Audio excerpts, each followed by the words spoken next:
here in Ellis County. We're going to kick things off with prayer, and I'm going to call on Orlin Gable to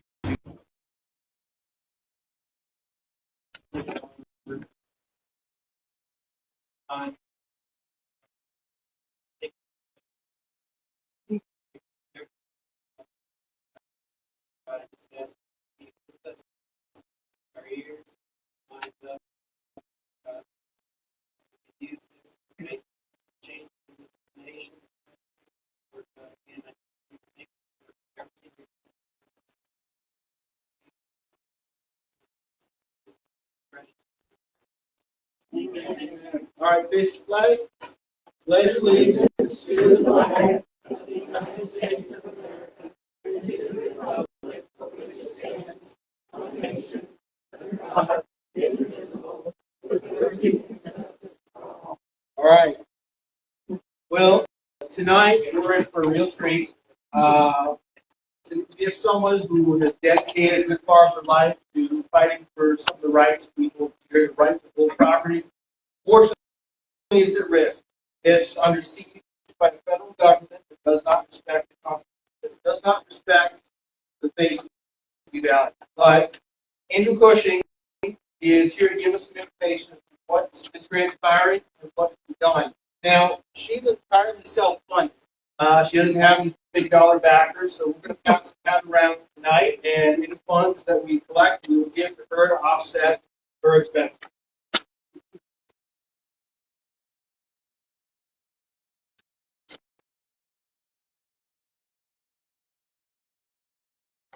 And while we're doing that, then on August 12th, the Ellis County GOP, in conjunction with the Kansas Black Republicans, are holding our first annual trap competition. It's going to be held at the Sportsman's Club. It's open at 8:30. We're starting at 9.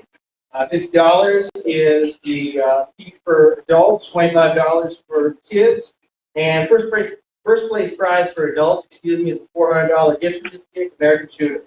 Now, we would like as many people as possible to come out and compete. We think we're going to have a great time, but we also need volunteers who can come for a 2 or 3 hour shift, if you will. So we're going to pass around a sign-up sheet right now. Put your name, phone number, and email address. If you're available, we can get in touch with you later if you're needed. We'll work out a 2 or 3 hour window that you can assist. So I'm going to do that now as well.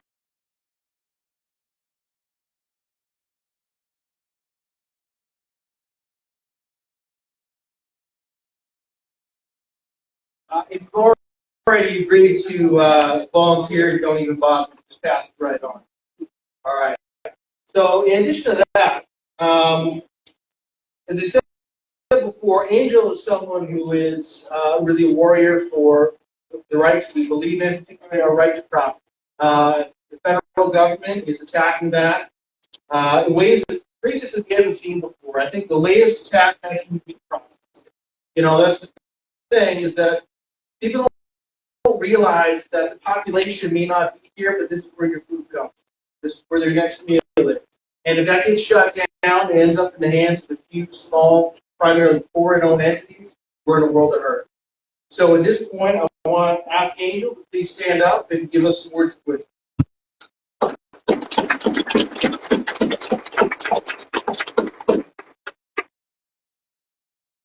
Words of wisdom.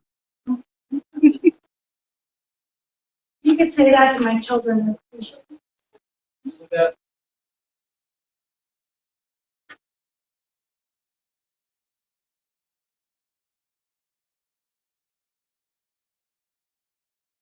My name is Angel Cushing. I'm a grandma. I live in Lyon County, Kansas. My husband is retired Army. He retired out of Fort Riley. Home is Nebraska. Forgive us. We're here because you all are a tad bit warmer than Nebraska is. We bought us a little rock quarry on the north side of Lyon County. Little did we know that they're in the Flint Hills, where they feed out cows to fatten them up before they go to butcher. The county had agreed to a joint comprehensive plan with the city of Emporia, and they hired a bunch of architects from Oregon called Urban Collaborative. The lead architect for our planning and zoning regulations is from Portland, Oregon. She had a company on the side called Craft Crickets. They believe that livestock are ruining the earth and the future of protein as bugs. Guess where I find all the crickets on my property? Underneath the hay bales that we store to feed cattle. Right? So at first I thought this was crazy. When you read the comprehensive plan, it's so vaguely written. It kind of hints at, well, it might, but maybe what they meant for the city, they didn't really mean to put it in this section. That's what we all tried to tell ourselves at first. Then an attorney said, the way you need to look at these regulations is imagine yourself in the courtroom, whether you're the defendant or whether you're the prosecutor. Imagine these regulations in the courtroom. Your Honor, it says right here in these regulations. When you look at it from that perspective, it's eye-opening. It doesn't matter what they tried to do. It's what is actually written in these regulations. They were zoning our regulations, referring to everything outside of the city of Emporia as green space. Green spaces, parks, cemeteries, public land. They were banning barbed wire fences. They were going to need a special permission in order to feed more than 2 animals together at the same time. If you're in concentrated feeding at all, you already know that KDHE regulates that tremendously. This was a way to regulate farmers out of the county, basically. So we thought maybe it was an expansion of Chase County, Tallgrass National Prairie, which sits in Chase County. That is a National Park Service unit. That this is an attempt to expand it. Emporia was going to become a smart city.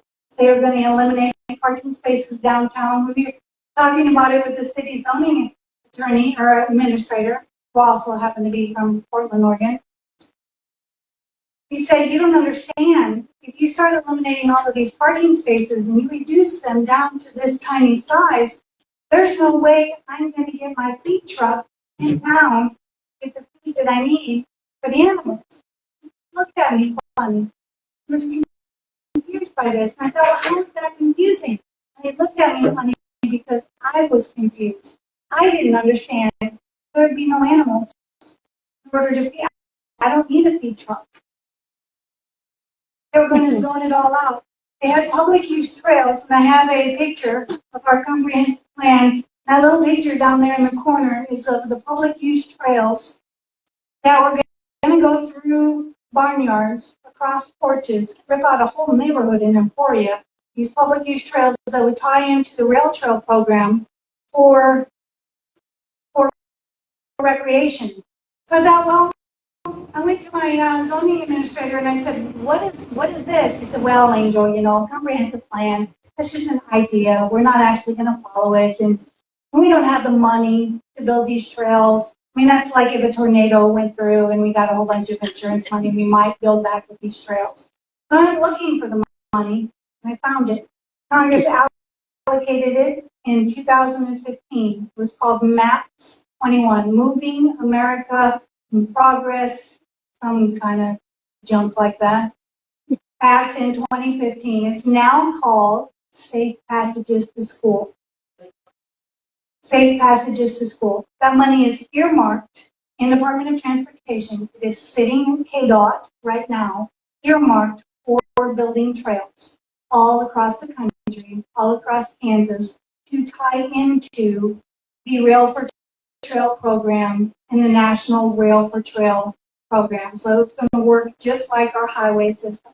What I tell farmers when they go into their local NCRS office, do you remember a few years ago when we all got encouraged to clean up our riparian areas, take out the trees along our creek beds, right? Guess what? You're mapping trails. Sorry, 10 point. That's all part of that program. So as I dug into this, I found what's called a regional council. So what the government is doing is they're going to regional councils, and they're setting these up with lots and lots of money. So I have a diagram of how it works on this page right here. So they're setting up all of these monies, and they're saying, take these to the counties. And if your county is in a regional council, and they may not be called a regional council, they may be called a planning commission. In North Central Kansas, it's called the North Central Planning Commission. Over Kansas City, it's called MARC, Mid-America Regional Council. So they come in different names. So this is where the federal money comes down and then gets solicited to your cities and to your county. You'll probably have a city commissioner, county commissioner, if your county is a member of one. Not all counties are. Some of them are very, very smart. Then they're bought. They're basically, these guys, our commissioners, are just like us, right? They grew up in our neighborhoods. They grew up in our towns. They're one of us. They're decent, honest human beings. They don't stand a chance when they show up at one of these meetings. They are dealing with professional con artists from Washington, D.C. that are selling them wonderful ideas. All they have to do is. There's no way my county commissioners, who are farmers in Lyon County, had any idea that they were about to ban barbed wire fences. When we told them, they said, no, it's a lie. They told us that's not going to happen. We literally had to open the book up, show them what it says. So the zoning regulations are vague regulations, so they're all descriptive words. One example from our zoning regulations was you had to build in harmony with your neighbors. So when I went to my zoning administrator, I was like, so does that mean if I want to put up a new chicken coop, it has to be in harmony with the neighbors? Because I don't know if you've seen the barns, and what everybody likes and hangs pictures of on their walls is of a barn that's falling down. Do I have to build my chicken coop like that? Is that what harmony is? So it's very descriptive words, very vague language that allows the zoning administrator to interpret it whatever way he sees fit. And that way is usually from the American Planning Association. Form-based zoning, there's a legislation. The parent of that is called Metropolitan Zoning Regulations. Okay? That is the laws used to create joint comprehensive planning and zoning. What happens is you get cities who make up the boards, whether it's planning and zoning, that tend to have the majority vote, and they start making decisions over land use policy in the country. The metropolitan area is a 3-mile circle around a city. There is legislation introduced by Ken Corbett here in Kansas. It went through the House last session. We got shot down. We got our clocks cleaned. We didn't stand a chance. It got voted down. But through some legislative laws, he is able to introduce it in the Senate. So we're going to try again in the Senate this coming up session. So the metropolitan area planning, what that is that allows a joint between city and county to make land use policy for that 3 miles outside of the city limits. And those boards tend to be always majority city. So you have cities making land use policies over the country. People who live in the country do not get to vote for anybody in the city. There was sister legislation that was introduced last session from a representative out here in western Kansas that said, hey, look, if you're going to allow metropolitan area or joint comprehensive planning and zoning, you should allow people in the country to be able to vote for people in the city. Otherwise, this is representation that is stolen from everybody in the country. And if you're dealing with an area like in southeast Kansas where they have one of those metropolitan area planning and zoning, the county has no zoning. So now if you need a permit to build anything, you're going to have to go into the city and pay your permit fee to the city. So now you're dealing with taxation without representation. So this is unconstitutional, and that law needs to go, and they could really use some support on that. So that's how I got involved. My husband went to a local breakfast. He came home with a letter, and he said, sweetheart, there's this old timer.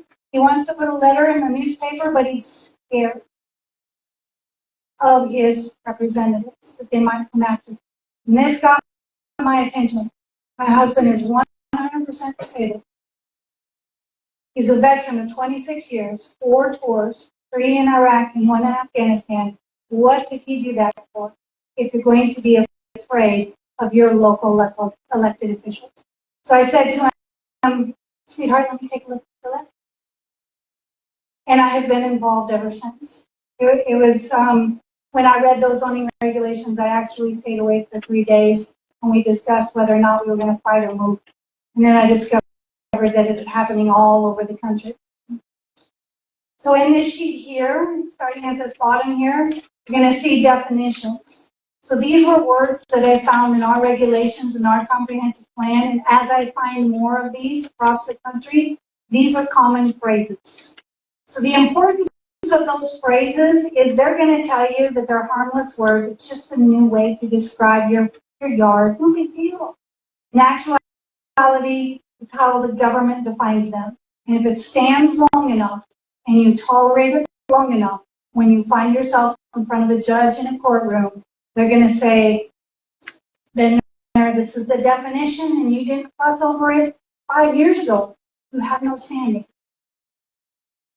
So these are words to watch out for when you're reading any of those regulations or CRP contracts or whatever it is that has anything to do with your land.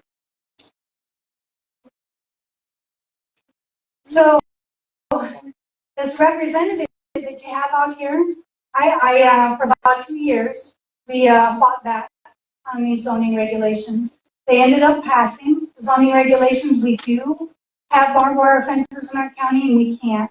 But we still have form-based zoning. They're pretty atrocious in our county. And one day, Dave Travert of Kansas Policy Institute emailed me and said, can you give me some talking points? I want to address property rights issues. And so I did.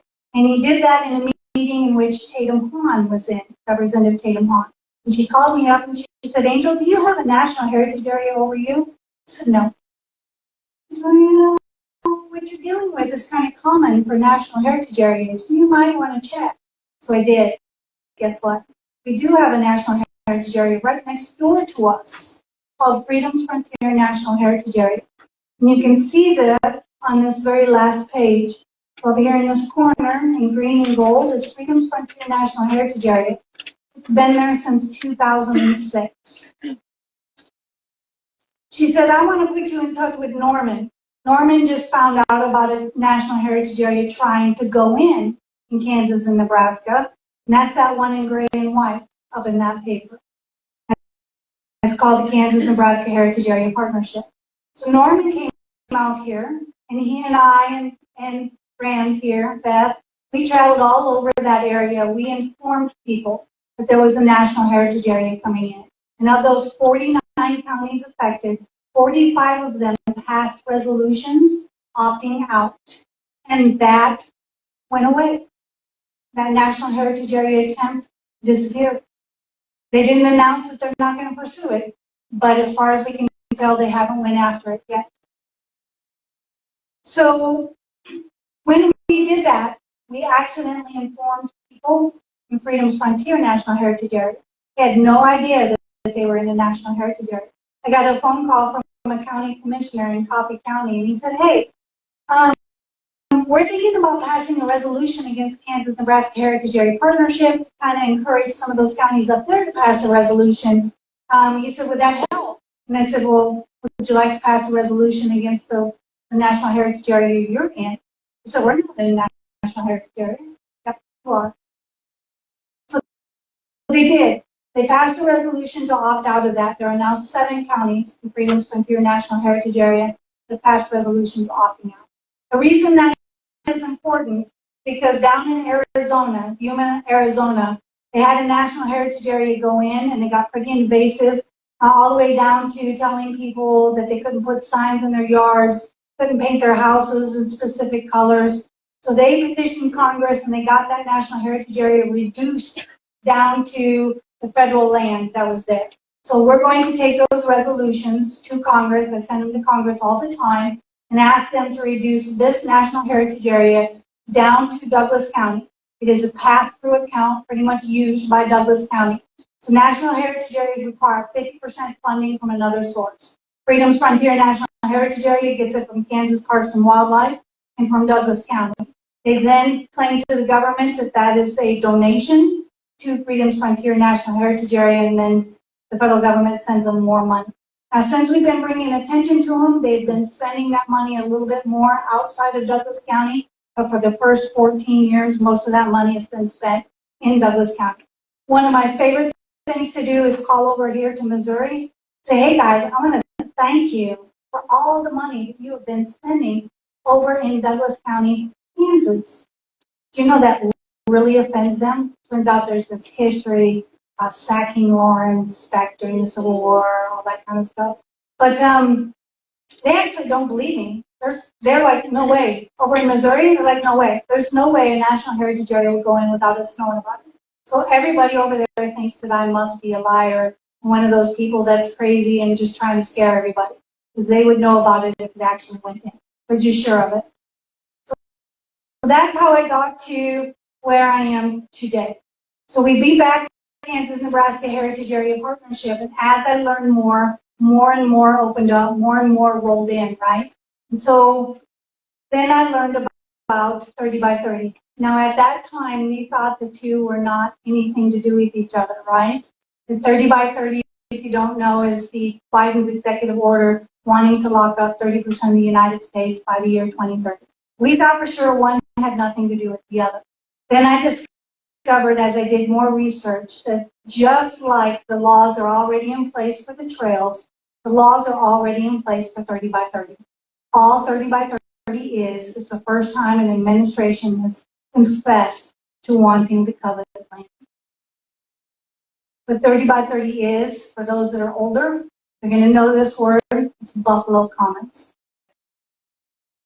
So the government maps that I have here, that afterwards I encourage you to come up and take a picture of, because this map here and this map here are interactive maps. So you can literally scroll in all the way down into your neighborhood and see what is going on there. So this first map here that's over in the corner, everything that is not in white is land that the federal government already owns or considers protected. That's already more than 30%. The colors there. Well, more than 30% already. That's BLM land, National Park Service land, and you can scroll all the way in to your county on that one. This map over here, this is forever conservation easements. Now there are a lot of private organizations that also do forever conservation easements. So I should clarify, this is federally recognized conservation easements. So it only holds about 60% of the conservation easements that are in the country right now. And again, you can scroll all the way down into your neighborhood. You'll notice that these conservation easements are following rivers and following historic trails and also following federal public land. With that in perspective, I'm going to go back to Chase County, the Tallgrass National Park. 32 to 34 of those 11,000 acres are owned by the National Park Service. 10,800 and some are owned by the Nature Conservancy. Yet that whole area is a National Park Service unit.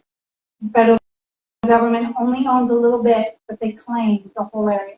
So what they do is they build these conservation easements, which stops all development, depopulates the area. And once they get that population down small enough, they declare it a preserve or a monument, and they add all that land to it. So forever conservation easements is a method of depopulating the area, because you're killing the industry. You have fencers, right, that do your cattle fences. You have equipment dealers that do your farm equipment. There's an entire economy that is based and revolves around farming and agriculture and logging and whatever industry is out there. So just when you think that's all bad, right? I'm going to put you over to this map here. This is not an interactive map. You cannot scroll down to it. However, that website there has all the data all the way down to the acres per county and what type of acres they are in your county. What this is CRP. Every green dot that's on that map is 1,000 acres. Put that in perspective, there are so many 1,000 acre green dots that it looks like it covers an entire area. Now add all the three maps together. And if you do, I'm thinking about 85% of the country is enrolled in some kind of federal conservation program already. Between BLM, National Park Service, conservation easements, and now CRP. So it's a pretty big deal. So then what is 30 by 30? Because they say only 12% of the United States is actually preserved. My best guess is that 12% is what's burning up out in California and Oregon. That is that preserved wilderness that has been cut out of all people and all access. So I called a company called Protect the Harvest, asked me to investigate a theory. And so in that interview process for that story that I did, I got to call a company out west called Blue Ribbon Coalition, and they have their own website.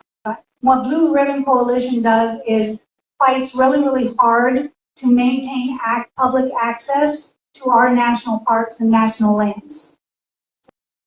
Little by little, our government since 1987, when they passed the Organic Act of 1987, has been squeezing out everything of our public lands. He said, the director put it very bluntly, he said, look, there hasn't been one campground or one hiking trail that's been expanded since the 1980s in any of these parks. They're slowly closing them down. Too much trash, we're going to close this trail. Too much trash in this camping area, we're going to close this camping area. Slowly closing it out. And then they're creating bottlenecks. So guess what areas they're not closing out? They're not closing out that federal land that is completely owned by private property all the way around. They're going to open that up to hunting, camping, whatever you want to do to encourage John Q. public to trespass on private property and harass those landowners and encourage them to move or sell by bottlenecking them down into that area. For that article, Alaska, because my husband was stationed there, I'm pretty familiar with Alaska hunting up there. He loved it, you know. So I went back and I looked and I found a case that was pretty relative as an example. So they closed down a caribou hunt area in a big section of land up in Alaska, and they bottlenecked everybody down to a small little section of land. So now you have 10 times as many people hunting the same caribou. So the native population who has first rights to all caribou hunting, so wait a second, we need you to cut out everybody that's not native because we have a treaty and a contract. They don't. And they're like, well, we need to, so what they're doing is saying, well, our caribou numbers are down. So we have to be concerned. So therefore, we're going to have to start limiting who's hunting. What they're not telling you, the numbers aren't down. They just bottlenecked everybody to a specific area. So they are closing up the back end, making that wilderness, while gobbling land in the front. One of the ways to do that is the National Heritage Area. And on the back of that sheet, you'll see here trails. So unlike a National Heritage Area, a trail is a National Park Service unit the minute it's passed by Congress. They just go to Congress and they say, it's all this. We have property rights provisions in the law. And it's just like naming a road. We're just going to put up signs. It becomes a National Park Service unit right away. And the minute Congress passes that law, then those special interest groups start leveraging to protect the viewshed. So what the viewshed is any point on that trail that you're standing as far as the eye can see. That's the viewshed. And there's a couple examples of how that works. So there was a law that was attempted in 2020 to protect the viewshed from any pipelines. I know they're underground, but apparently that's the viewshed. There's another one that Graham's found the other day about the Oregon Trail, which comes through Kansas. In that one, they added a whole bunch of trails to that. So Oregon Trail's already been there. It's passed the feasibility study. It's a National Park Service unit. Well, they decided that they needed to review the feasibility study. And they added a whole bunch of more land to that. Nobody knows. And they lie. I mean, I know I have a lawyer who says, Angel, you got to stop using this word. But okay, they lie. He said, but they're going to come after you in court and say that you are slandering them. Okay, take me to court. Let's put this on the stand. We should have that discussion. Let's talk about what they've been doing. So they go to Congress. The Appalachian Trail is a perfect example. I have a friend out on the East Coast that sent me testimony. On the Appalachian Trail that's out there, and that's one of the first trails that went into our country, they immediately started leveraging for land, and eventually eminent domain more than 400 properties for that trail. One of the ways that they did this, in this testimony, it talks about a family who got together with another family, and they created their own preserve. What's a preserve? It's not farmed, right? It's not developed. It's all for the bunnies and the birds and the deer. It's a preserve. They did a great job. There's no buildings on it. There's no structures. It's a preserve. And they went to Congress and they took pictures of oil-ridden mud puddles and cans everywhere and broken down vehicles. They don't even think that these are pictures in America because the plates look like they were foreign. And they brought these pictures into Congress and they claimed that was the property, the preserve. So therefore, you must give us the power to eminent domain. And they did. So how does our congressman fall for it? Your congressman gave me the best example. When I went to the GOP convention, I went up and I told Tracy Mann all about the Kansas-Nebraska Heritage Area Partnership. And the first words out of his mouth were, Angel, you're telling me they're lying to me. And that caught me by surprise. Who's they? How long they've been lying? And from our Freedom of Information request, we found out the answer is 5 years. Okay, the only reason anybody knew about that National Heritage Area is because we did those meetings. We made Facebook posts, right? How 5 years at that point is when we started informing people. 5 years they were going to Congress, the state representatives, telling them, you want this. It's popular. You love this idea. You want to increase tourism. They're lying to our congressman. And because you don't know and you're not talking to them, why wouldn't they believe them? Right? They don't stand a chance. So they like to put these kind of like in our zoning regulations. I didn't know that I participated in it. I worked at the library. Somebody came in and said, hey, there's going to be a meeting. We thought they were going to shut down the library, so we got a couple of old ladies together. We all sat around, and these folks from Nebraska came in. They sat down and said, well, we're just here to find out what you want.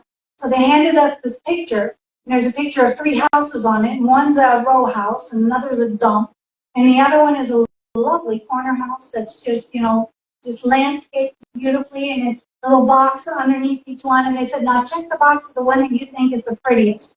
And apparently that was our survey telling them that we would like to be zoned out and moved into the city. They don't do this honestly. There's a reason why they hire out-of-state contractors. Do you know why? Chris Kobach or any Kansas Attorney General cannot go to Nebraska and sue a Nebraska company. So they hire out-of-state surveyors to come in and contractors like Urban Collaborative to come in and do this stuff. And our county commissioners, they don't know. They don't stand a chance. They're just like us. So I was in Ellis County this morning in front of your county commissioners, and I asked them to pass a resolution against 30 by 30. That other booklet that you have is from American Stewards of Liberty, and they have their own website there, that talks a little bit about conservation easements and about 30 by 30. If you jump on their website, you can catch the latest news of how they are battling this. They have been asking counties to pass resolutions against 30 by 30. So I came to Ellis County to ask them to do that this morning. In this picture here, I don't have very many, but on this table here are copies of stuff that y'all are more than welcome to grab afterwards. But everything in red there are counties that have passed resolutions against 30 by 30. And why that's important is because at a very, very minimum, on behalf of any landowner, when they're getting squeezed, and they find themselves in court for any reason, they can stand in front of that judge and they can say, Your Honor, my county said no. They don't want this here. It's a very powerful eyewitness testimony on behalf of any landowner. They are being squeezed. I heard a heartbreaking story up in Nebraska where a family did a conservation easement with an NCRS office or the local conservation office up there to help pay for grandma's nursing home care. And they thought it was a good idea. Well, a little bit of that conservation easement goes over the road that goes into a neighborhood of 34 properties. And then all of a sudden, after 30 by 30 came out, they're very concerned about water drainage across that road, and it needs to be closed, completely closed. There's no other access for these 34 property owners back there. So what happens when that road closes? Everybody loses their property, and they have the opportunity to gobble up a whole bunch more land. Happens to be right along, ideal spot along the Missouri River.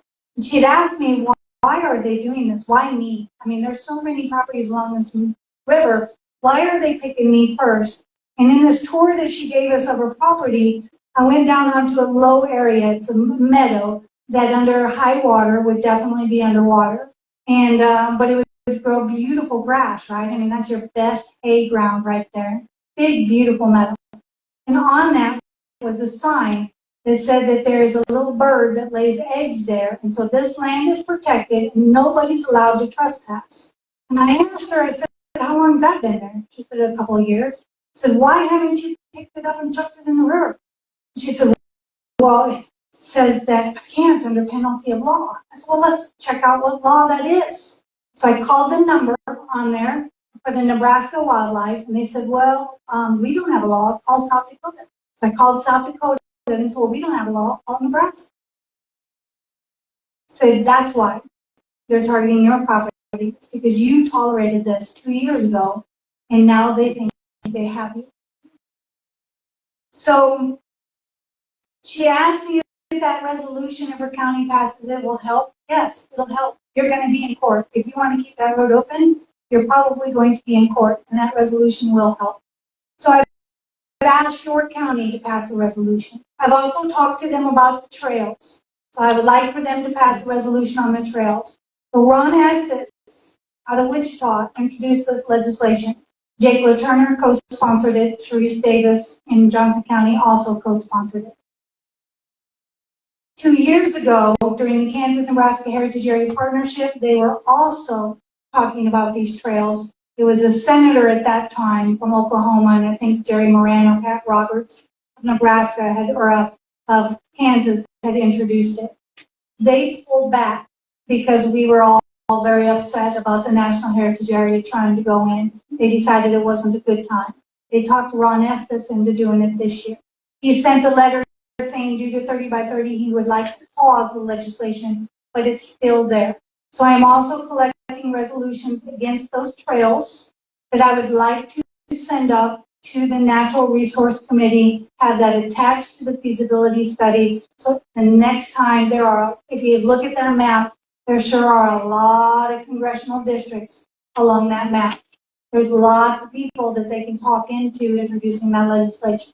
So I would like those resolutions to be attached to that feasibility study. So every time it goes in front of the Natural Resource Committee, they cannot lie and tell everybody that all the landowners love that they want this. They don't know that there's opposition out there. So if your county pulls them together, puts the trails and the national heritage areas in one with 30 by 30 in one resolution, that's great. Your county GOP can do that too.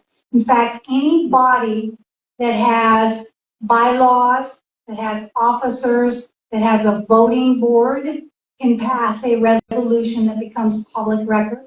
The difference between that and a letter is if you write a letter saying you don't like it, I cannot use it in court without your permission. A resolution is public record. I don't have to have your permission to use it. I can walk in there with it and the judge will accept it. That's important. It's also important for the Kansas legislature. It worked. They did a hearing on 30 by 30 in December of 2021. We didn't get any legislation produced unless you count the metropolitan area legislation, but we can't take the credit for that. That's Ken Corbett. God bless him. He just thinks like we do. And he did that on his own. There are legislative ideas that we can do. I would like the state legislator to be able to vote on any trail or national heritage area that goes in. And if that fails to get the vote, that all state funding be denied. You can financially dry them up. Remember, they have to have 50% of their funding from another source before they go to the federal government for it. So you can keep them weak enough that they can't do anything. I'd like legislation on conservation easements. Did you know the state of Nebraska has legislation and has been there forever since the first conservation easement went in that said any new conservation easement that goes in has to be approved by the county commissioners because conservation easements affects taxes. The reason people do them is for the tax breaks. It affects your local taxes. It depreciates the property all the way around it because the people that own conservation easements are known for harassing landowners. And so nobody wants to be harassed with any shared fence line of a conservation easement. So another law idea is eminent domain. County, Kansas had an incident where a developer tried to come in and build a lake and put lake resort properties all the way around it. And in order to do that, he tried to talk the county into eminent domaining a bunch of property. That resulted in a law in Kansas just for Cali County that said no eminent domain for recreational purposes without sitting on it for 30 years. Make you think about how well you really want that park in the near future. So I would like that for all of Kansas. Maybe not 30 years, I'll even settle for 10 years. Let's make these municipalities think about how badly they want another park before they build another park. So or trail or whatever recreational purpose. It's not talking hospitals or anything like that. Just recreation. How much recreation do we need? So there's probably some other ideas out there that I don't know about. There is a session that Senator Mike Thompson was talking about calling this summer on foreign land ownership, and he would like to tie a lot of this in. So the more resolutions that we have and the more push that we have, the more likely we're going to get some legislation. So I think I covered everything. The what? EPA. EPA. Oh, okay. So one of the county commissioners that has been a champion back to Coffee County, one of those commissioners down there is now a lobbyist. He's no longer a commissioner. He's a lobbyist just for Coffee County. Called me up and said, "You won't believe what I found." And it's a new EPA rule that is going to go into effect at the beginning of 2024 that requires all meat locker plants to have a wastewater treatment plant on their facility. That means before it goes to the lagoon or before it goes into the city municipality, it's going to have some kind of filtering system on that. That sounds ridiculous, right? No way. So I did the research, and on the websites, it's very vague again, and you got to really do some digging. And there is a sheet up here to get you started if you'd like to do that. It's this sheet here that gives you a website link, and you just go to that website and you just start finding, following all those leads, and you'll come to the same conclusion. So one of the things that really stands out to me is that the reason that they're doing this is they got sued by an environmental group, and they decided that their regulations haven't been updated since 2004, so they need to update their wastewater regulations and include forever chemicals, the pro, whatever long word, it's not this long, you know. It's supposed to be like your high blood pressure, your plastics, your synthetics that end up in our sewers, forever chemicals.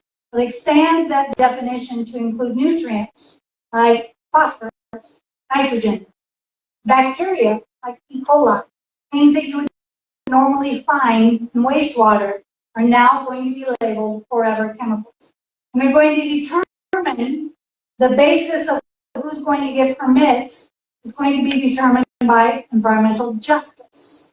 Who will benefit and who will not benefit. So those are two big red flags there. It's an expensive endeavor. Most locker plants are not going to have the room to do that. They're not going to have the money to do that. So to put this in perspective, what they'll require is all locker plants to have a wastewater treatment permit. And in order to obtain that permit, they're going to have to put a filtering system on their facility. They're going to then have to have somebody trained in the maintenance of that, or they're going to have to hire out for it to change those filters, to add those chemicals. Whoever is supervising it and working it is going to have a license and be registered through KDHE to run it. So you're talking a very expensive endeavor and very expensive maintenance.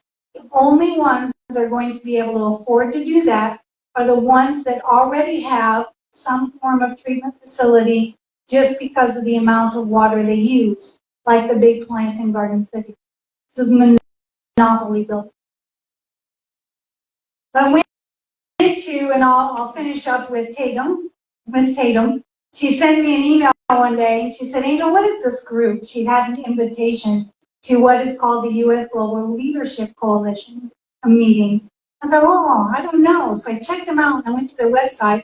And on there was talking about Bill Gates, and the subject was going to be COVID and how it's changed the world, and participants were going to be Bill Gates and Pfizer. Look, this is where they're coming together, right? I thought, well, this is interesting. So I called up Tatum and said, I want you to go because I want to see the look on your face when you walk in the room, and I want to go with you so that I can see the look on your face. She said, no, you go instead. You go for me. I'm going to put you down as my property rights advisor. So I attended. It was incredibly frightening. That first one that I went to was via Zoom, and it was all about COVID. And what I noticed was an African nation, and I forget the nation, I couldn't even tell you what part of Africa it was in, but a leader of that African nation thanked the United States for all the vaccine donations to their country. Their country was 97% vaccinated. I was like, did I see those Willie Nelson concerts raising money for that? I don't think that I did.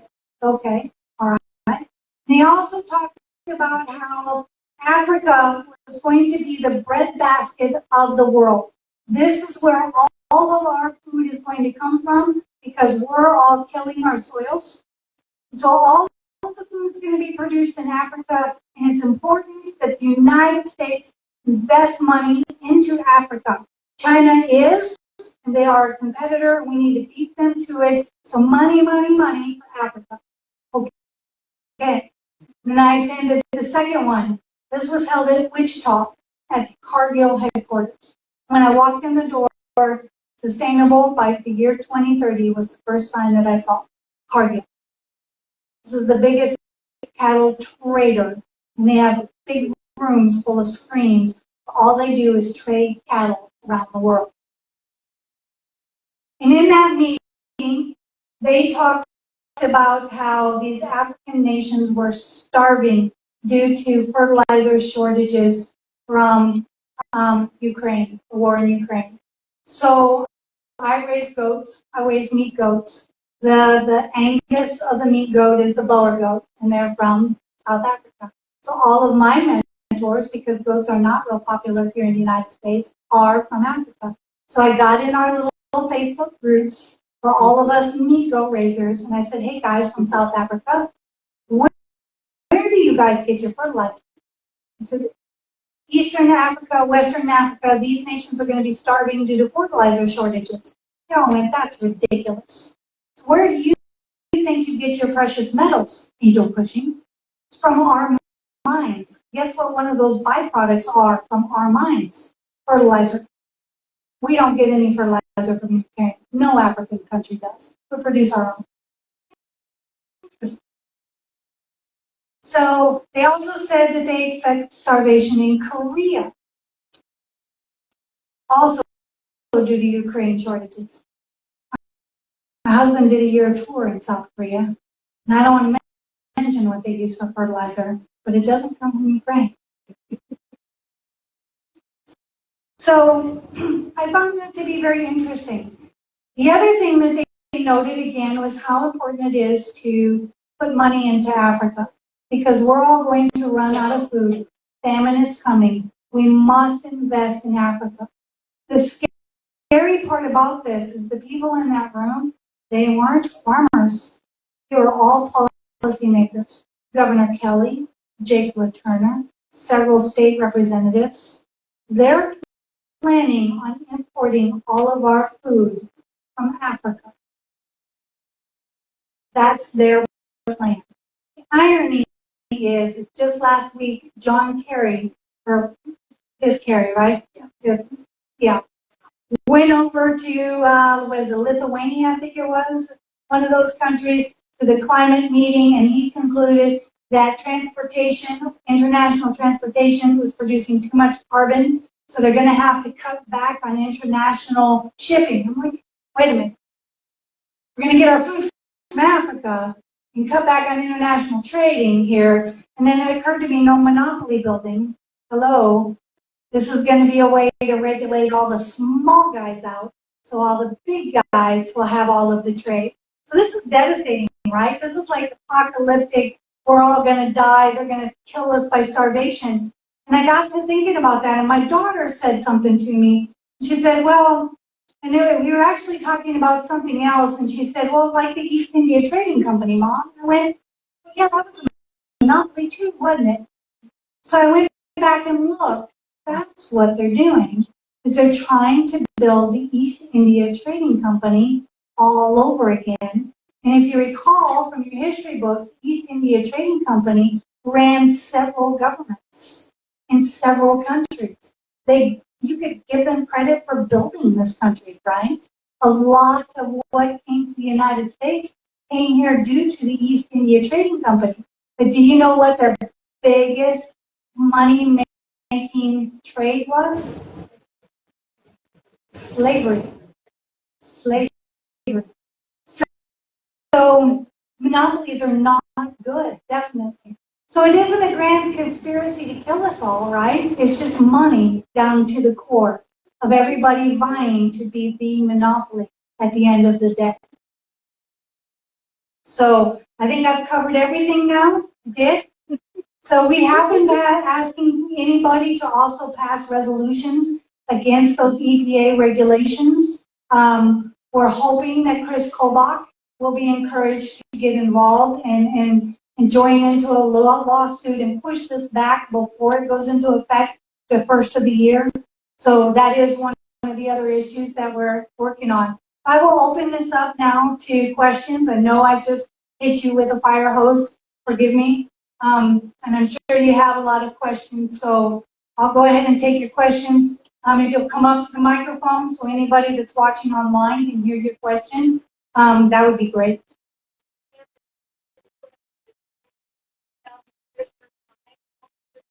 So the question was, did the Ellis County Commissioners sign on to the resolution? Not today.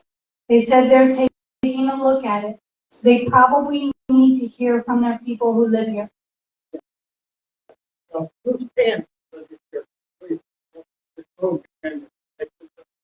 who's paying for me, for my hotel? By the way, you have a very lovely holiday. That would be my dear sweet husband, Thomas Cushing. We've been married 30, don't tell him I hesitate, okay, 30 some years. Does well, I guess his military retirement pay, that's government pay, right? So that's technically, yes, but for me, no. So the only one that pays for this is I have gotten a few donations, which is wonderful, because in taxes I can declare that as income. which means I can then write off a lot of my expenses. That helps. It does help a lot. So, but otherwise, no, my husband pays for this.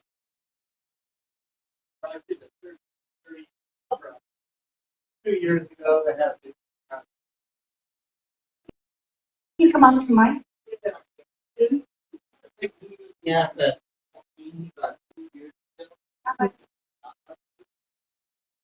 Okay, they had a meeting out of Waukegan about 2 years ago. Okay, so at that time, our county also signed against pretty initiative. So why is it issue? Well, I mean, how can it just come right back? So King County is what? Trico. So Trico signed the Kansas-Nebraska Heritage Area Partnership National Resolution. They did not do one on 30 by 30. So this is going to be, remember this is Buffalo Commons. So until Congress stops funding it, it's going to be an issue. This particular National Heritage Area has went away, but 30 by 30 is still there. So now you're dealing with it through prairie chickens, you're dealing with it through WOTUS, you're dealing with it through the trails. Prairie chicken, GOP, that was their That's, long time. yes. I guess the notes that I took out there is they had actually pushed this forward to the National Parks Department, and that's how they were trying to push this through. Yes.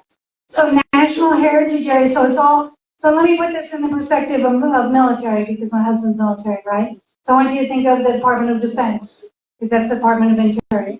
You now imagine the Pentagon has a National Park Service. So National Heritage Area is Air Force. Trails is Marines. EPA is Army. Starting to paint the picture, still all going to war against us, the people, using these various different methods. So 30 by 30 is the umbrella, Department of Interior umbrella, or so DOD umbrella. That's the task that they have been given. So they are so 30 by 30 you could say was Department of Interior. So the confusion is at that time in Waukegan, we thought one had nothing to do with the other. We told everybody that the National Heritage Area has nothing to do with 30 by 30. We didn't know that the laws were already in place. We now know we were incorrect. This is part of 30 by 30. So what the idea is to create jurisdiction.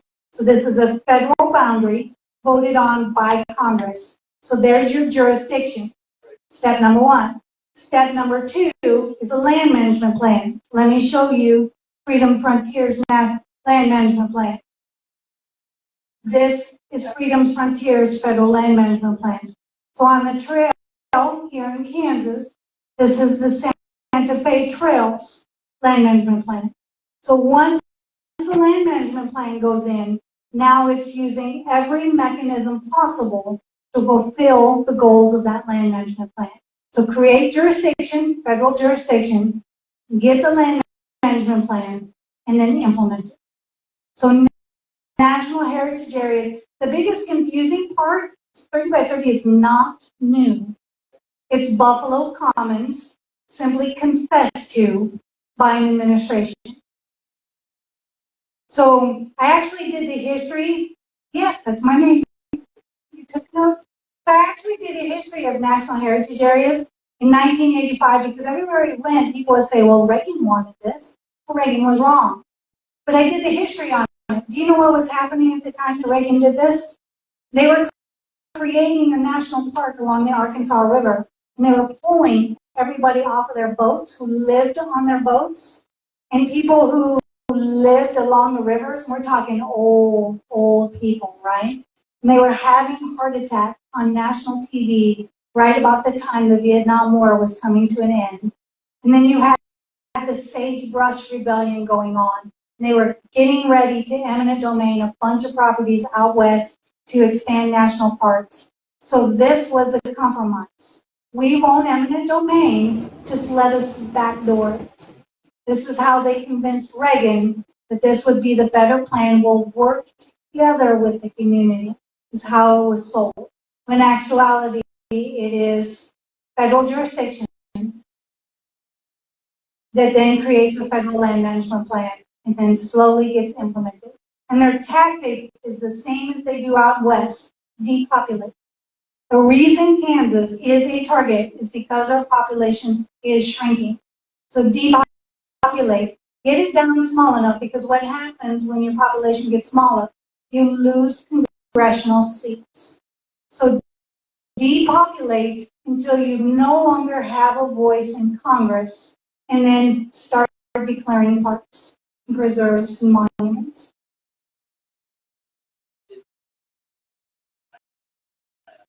Yes, December 20th. Right after the election was all over.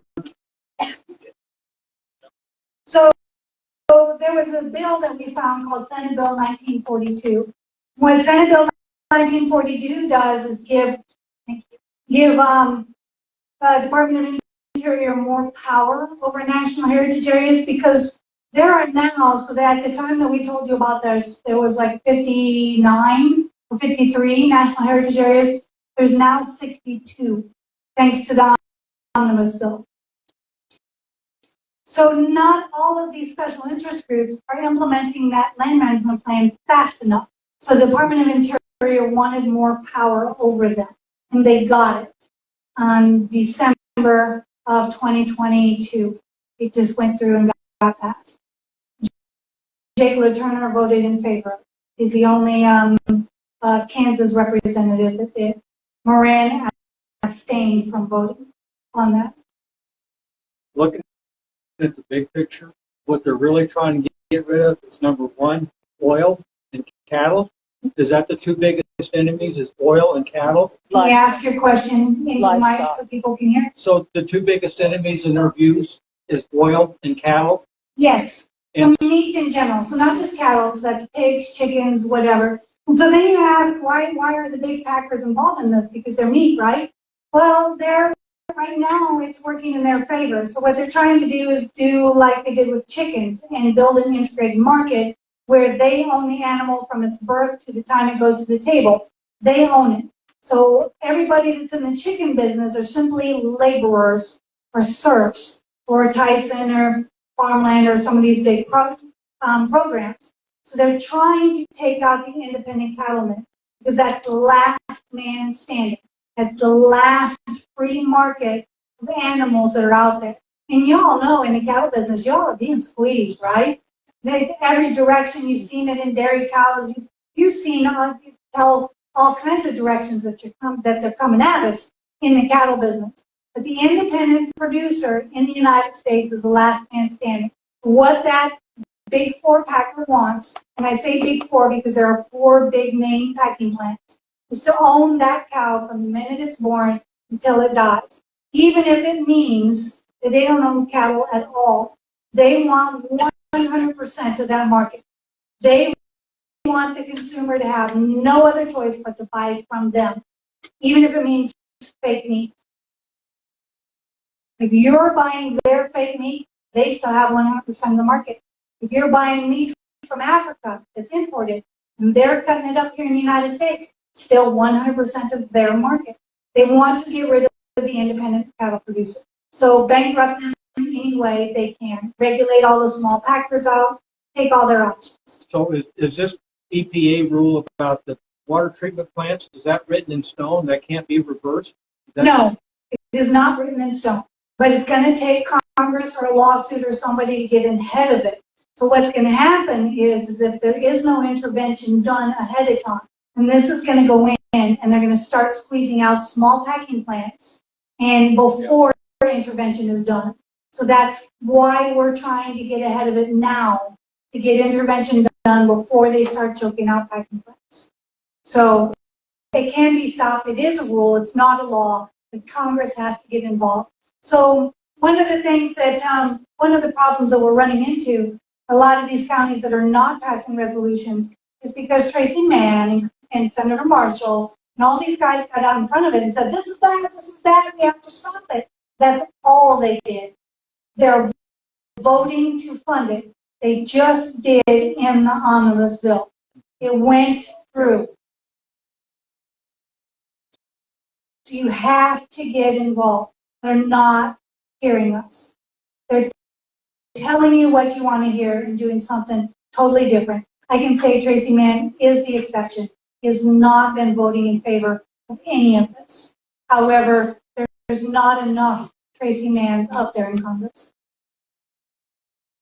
Any other questions?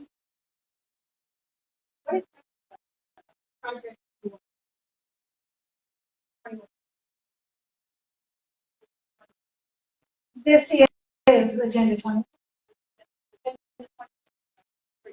Is part of it, yes. So when I went to that U.S. Global Leadership Coalition meeting, and what I call that is the infomercial in the United States for the World Economic Forum.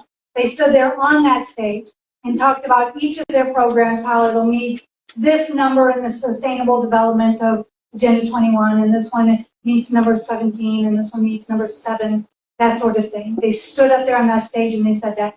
You can find these meetings on YouTube. If you look them up, they're U.S. Global Leadership. They just had one 2 weeks ago, I think in Iowa was their last one. Kansas City. They had a branch in Kansas City as well. So they do this every year, have these meetings, and you can find them all on YouTube. U.S. Global Leadership Coalition. Infomercial for World Economic Forum. So yes. So what I would like to do is when I came in, I heard you talking about conservation easements. And you were telling a very good story. Would you be willing to repeat it? Yeah, I think y'all were talking about the conservation easement story was happening to a gentleman. No? But not that. Okay. So one of the meetings that we went to, a gentleman came up afterwards, and he was in his 90s, and he was being stalked by conservation easement groups that were bugging him to put his land in conservation easements. And we heard these stories several times everywhere we went. There was a story of widowers, that they're scanning newspapers looking for widowers and then knocking on your door and going, hey, we can help make sure that your children are going to come back to the property. All you have to do is sign your property rights over. Or they, if you're getting regulated because you're in a zoning or whatever, they come knocking on your door. Hey, we hear you're having trouble. We can be the go-between. All you got to do is sign your property rights over. So I say don't fall for it. If you're being solicited for a perpetual conservation easement, do not fall for it. Do not sell access to your property for pennies on the dollar. Just sell it. In the FSA office, can they actually? So I don't know where Kansas is on open doctrine laws. I know that it came up in front of the legislature, but I don't recall whether or not it passed. But open doctrine is that unless it's inside your house or your garage, then technically they can access your property, set up a camera, and look at you. So I don't know where they're at in Kansas on open doctrine laws, although I know it's been an issue. I am hearing, while I was down in another state, I did have an FSA agent approach me and show me a document for the new FSA contracts, because states are passing laws against open doctrine. And in it, if you sign up for the new Farm Service Agency renewal where you're registering your farm, when you sign up for that, I think it's on page 2 or 3, there's a sentence in there now that they're putting in. By signing this document, you are agreeing to allowing any trespassing or inspection by any agency on your, or authorized person for any agency onto your property. So keep an eye out for that. Have a lawyer contracts. Well, I took, ever since I took my land out of CRP, in the last 2 years, took it out. Since then, they suddenly became interested. Sorry. Stand So strong. I told Go I'm not ahead. signed up for anything. Yeah. Amen. God bless you. Thank you. So I just met somebody that pulled their land out of CRP. Thank you. So I'm hungry. Need food. So, yes. So, and I had a question back here, so I'm just going to say, if people watch the Nature Conservancy, very active, that letter, was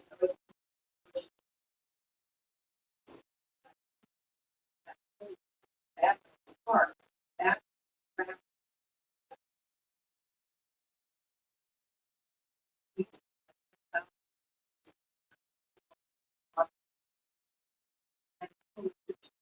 skills it. 700 states now to years or so. So they're making fun of that. They're in their newsletter when the CEO opens the magazine, it's like, we're getting the 30 by 30. We're getting there, we're getting there, we're there. She talks about it. So, one of the laws that I would like Kansas to consider is to cap it out.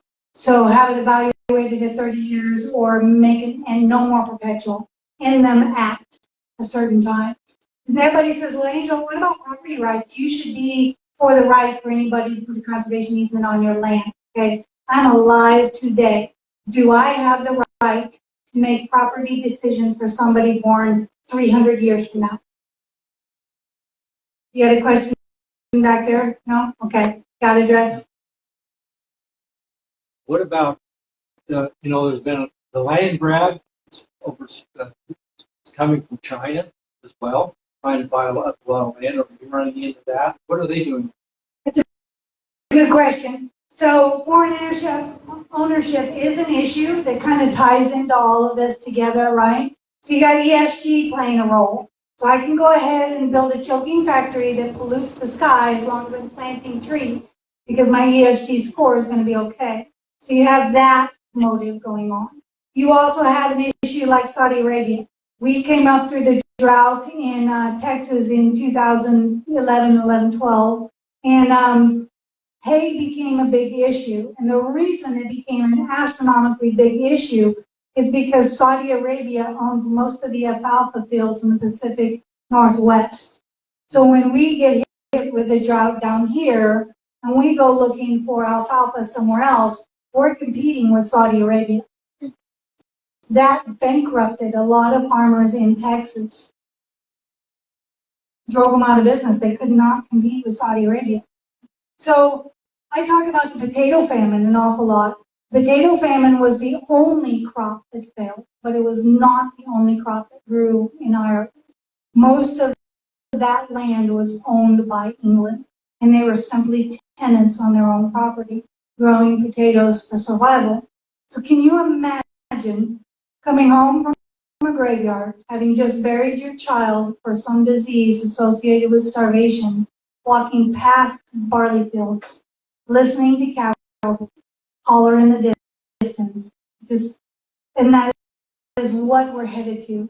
The summer intern that Senator Mike Thompson is leading, wants to discuss foreign ownership in the state of Kansas. There's a lot of conservation easements, especially associated with windmills, that are in foreign ownership or foreign control of those conservation easements. So there's already a huge influence that, yes, we are running into quite a bit. It is an issue that is starving out Americans. So, literally eventually, but financially now it is. So it's a national security issue that I think has to be, yes, I'm for property rights. Yes, I want you to have the right to sell your property, but I don't want foreign countries outbidding all of the Americans. That's a national security issue that is concerning. That is the direction of Mike Thompson's interim committee this summer. When it was proposed in the House, I actually listened to a member of the House say, but is it a good time time to be picking a fight with China right now. In order for our representatives to have a backbone, we're going to have to stand behind them and say, look, I'll support you if you take this position. It's okay. You can stand up to China. Nebraska has a law from the time that, see, I grew up in Nebraska, right? So I thought all states had this. It was an American thing. No, when Nebraska became a state, they had within their constitution, state constitution, that you had to be an American citizen in order to purchase land in the state of Nebraska. I didn't realize that other states allowed that. Did you know that nationally, I found out that nationally, after the Louisiana Purchase, and they opened up these states for settlement, that the United States government passed the law saying no foreign ownership. Because what they noticed was happening was Spain and France was coming in and buying up huge swaths of land, and they had just won a war over land with Spain. And they didn't want to be back into a fight over land with a foreign country, so they passed a law eliminating all foreign ownership in the country for the longest time through the late 1800s. And in my own neck of the woods, there was a big ranch that was owned by a Canadian that had to be sold, and it got sold to Swift, who invented refrigeration for marketing and hauling cattle. So, any other questions?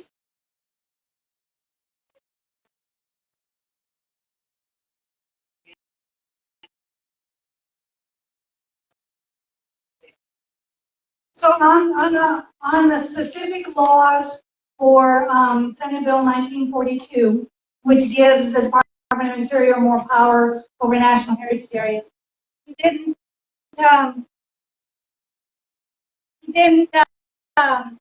I bet I could connect it down here. Fix it. There we go. I fixed it. Okay. So he didn't specifically vote. He abstained, so he did not vote. Marshall voted against, so he did not vote in favor of giving Department of Interior more power. Mann also voted against. Jake LaTurner also voted in favor of. So they attached that bill.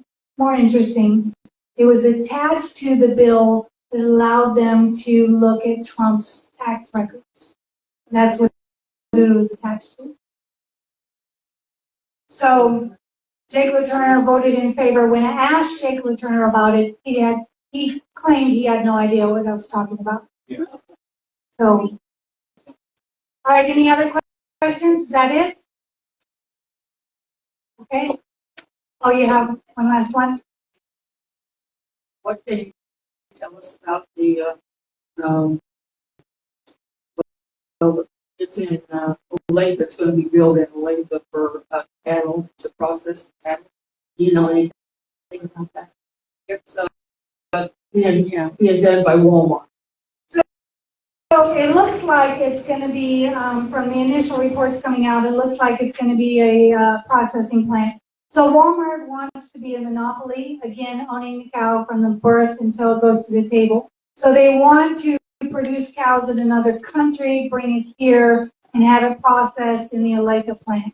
Tyson and Emporia already does that. I don't know where they get their beef, but statistically right now, 35% of all beef is imported from other countries. If it's cut up in a plant here in the United States, they can put product of USA on it.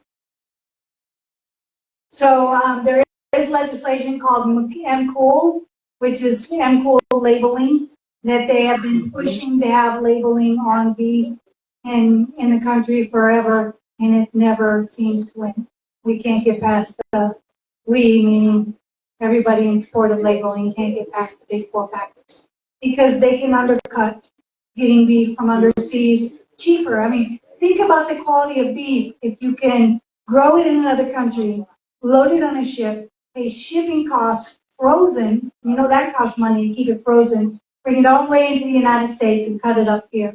I can't imagine that any of that is good quality cows. Right, candy. manipulation of all of it. More. I don't know how some people are apartment tenants. They're really trying, they're wanting starting it. They're coming out. That's right. They were never out here before. They kind of hung around Chicago, those farmers. Now they're coming out here. Plain only one dad. So carbon credits falls in line with ESG, environmental social government. So what it does is allows people to trade on my farm, and if they don't think that I'm green enough, they can knock on my door and say, you need to do a better job because you are hurting the environment.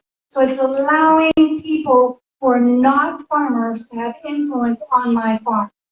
So now there's a backdoor legislation that tried to get introduced in a big water bill.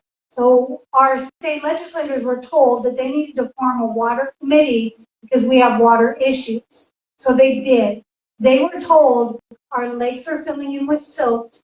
We have to find a way to dig that out.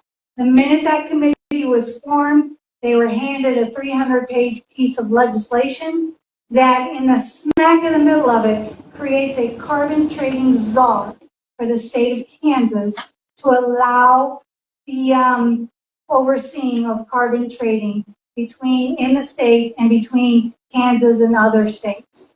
So that is a concern by Senator Mike Tyson, or Michael Fagg. He's the chair of the Water Committee, and he's asked us all to keep an eye on the water legislation coming through. That failed and didn't go anywhere, so they have been introducing piecemeal legislation that is tied with a lot of federal oversight. So they're trying, it looks like it's backdoor WOTUS. So he's asking for as many eyes on water legislation as possible because he wants to bring water to Kansas and allow mechanism and funding that Western Kansas especially needs, but he doesn't want that federal oversight. So he says the more eyes that are on it that can look for any hang-ups, the better. All right, well, thank you very much, Anthony. So, one of the words that stood out to me, Angel, is that environmental justice. We're hearing a lot of qualifiers for the words justice, right? Environmental justice, racial justice, gender justice. Well, what does all this mean? Because justice means doing what's right. Well, there's a different concept. That's a Marxist concept. The Marxist concept says that there's two groups of people, the oppressed and the oppressed. Justice isn't what's right. Justice is what is consistent with the agenda. The agenda is against you, which means that which is just is that which gets you off your lane. Is that which gets you to stop going to the church of your choice. That which gets you to stop owning a gun. It's the outcome that is important, right? That's the difference between equality and equity. Equality is about equal opportunity. All of us have the same rights. We can make of ourselves what we can. Equity is the outcome. They decide what the outcome is. Now, here at the Ellis County GOP, we're not on board with that. And if you're not either, then we'd really like to get in touch with you. So, please reach out to us. Send us an email. Ellis County, Kansas, GOP, all one word, all spelled out, no abbreviations. Ellis County, Kansas, GOP at proton.me. Right? So it's .me, not .com. Get on our mailing list. We will tell you about where and when our next meeting is, what our events are, and come election time, what you can do to help out. Because as Angel just said, this is really an uphill battle. This is a battle that all of us need to get our hands on deck, and all of us need to pitch in. But I'm confident that if we do that, we can come out on top. All right, well, thank you very much for coming tonight. Thank you again, Angel, and I hope everyone has a good evening.